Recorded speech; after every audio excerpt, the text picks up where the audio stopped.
सबसे पहले आप अपने घर में जहाँ पर तुलसी विवाह करने वाले हैं उस जगह को अच्छे से साफ कर ले, पोछा लगा ले।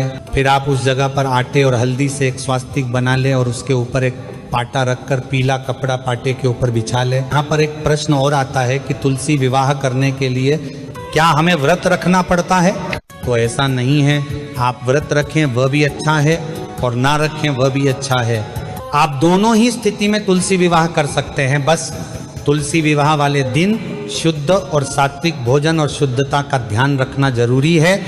इसके बाद महाराज तुलसी विवाह से पहले देव उठाए जाते हैं, उसके बाद ही तुलसी विवाह किया जाता है। इस बात का ध्यान रखें। इस दिन आप शाम होने से पहले तुलसी विवाह की सारी पूजा सामग्री और तैयारी पहले से करके रखें। इसी के साथ में इस दिन माताएं बहनें 16 श्रृंगार करें और पूरा परिवार इस पूजा में साथ होना भी जरूरी है। पूजा आप अपने घर की छत पर या आंगन में या भगवान के पास में कहीं पर भी कर सकते हैं। बस ध्यान रखें कि जब आप पूजा करने बैठे तो आपका मुंह पूर्व या उत्तर दिशा की तरफ होना चाहिए। महाराज अब आप अपने पाटे के ऊपर तुलसी जी और शालिग्राम जी या भगवान विष्णु जी की फोटो विराजित कर लें और फोटो के नीचे आप कुछ तिल के दाने जरूर रख लें। और एकादशी वाले दिन चावल का वैसे प्रयोग नहीं किया जाता है, पर भगवान के कार्यों में आप चावल का प्रयोग जहाँ तक है कर सकते हैं, बाकी आपकी मर्जी है।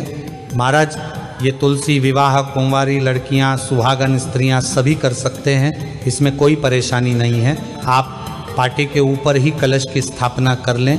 कलश भगवान के सीधे हाथ की तरफ होगा और कलश में गंगा जल और नॉर्मल जल भरकर उसके अंदर एक सुपारी और सिक्का, चंदन, हल्दी की गांठ और सफ़ेद तिल और फूल डालकर ऊपर से आम के पत्ते सजा दें। अब आप एक पानी वाला नारियल लेकर उसका तिलक करके मोली लपेटकर इसे भी कलश के ऊपर रख दीजिए। इसके बाद में आपको गन्ने की झोपड़ी भी जरूर बननी चाहिए। इसके बाद में आप तिल का आसन देकर गणेश जी की भी स्थापना करें, क्योंकि हर काम की शुरुआत में गणेश जी जरूर स्थापित किए जाते हैं। अब आप तिल का आसन देकर एक लंबी बत्ती का दीपक भी जला लीजिए। महाराज आप सबसे पहले हम एक लोटे में शुद्ध जल लेकर फूल से सभी भगवानों पर स्नान भाव से थोड़ा जल छिड़केंगे। अब आप वस्त्र स्वरूप भगवान गणेश जी को कलावा या मौली समर्पित करें। भगवान विष्णु जी को आप पीले रंग की कोई चुनरी या कपड़ा वस्त्र स्वरूप समर्पित कर।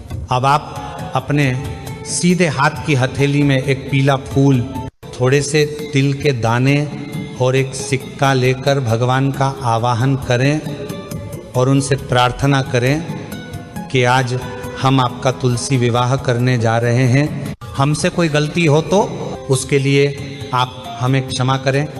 अब आप सभी भगवान को रोली, कुंकू, हल्दी, चंदन से तिलक करें और सभी भगवानों को थोड़े थोड़ी तिल चढ़ाएं। फिर भगवान विष्णु जी या शालिग्राम जी और गणेश जी को जानेऊ समर्पित करें।